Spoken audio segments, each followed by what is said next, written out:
हमारी सरकार किसानों के कल्याण के लिए, खासकर छोटे किसानों के कल्याण के लिए देश के कृषि जगत के हित में, देश के हित में, गांव गरीब के उज्जवल भविष्य के लिए पूरी सत्यनिष्ठा से, किसानों के प्रति पूर्ण समर्पण भाव से,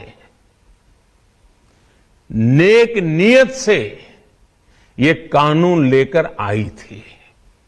लेकिन इतनी पवित्र बात, पूर्ण रूप से शुद्ध किसानों के हित की बात, हम अपने प्रयासों के बावजूद कुछ किसानों को समझा नहीं पाए। भले ही किसानों का एक वर्ग ही विरोध कर रहा था, लेकिन फिर भी ये हमारे लिए महत्वपूर्ण था।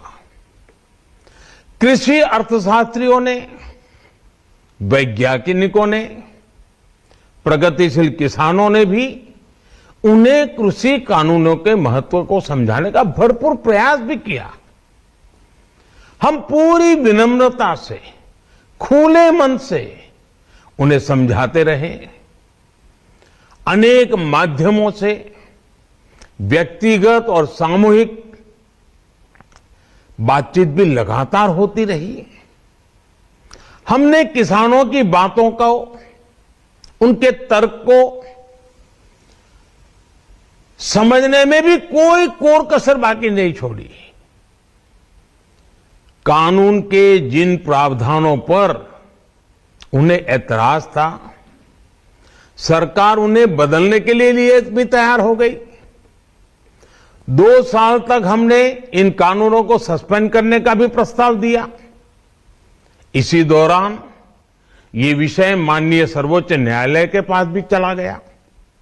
ये सारी बातें देश के सामने है, इसलिए मैं इनके अधिक विस्तार में नहीं जाऊंगा।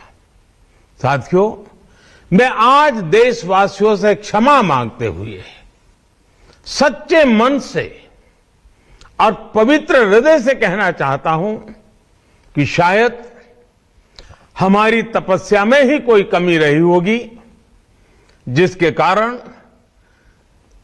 दिए के प्रकाश जैसा सत्य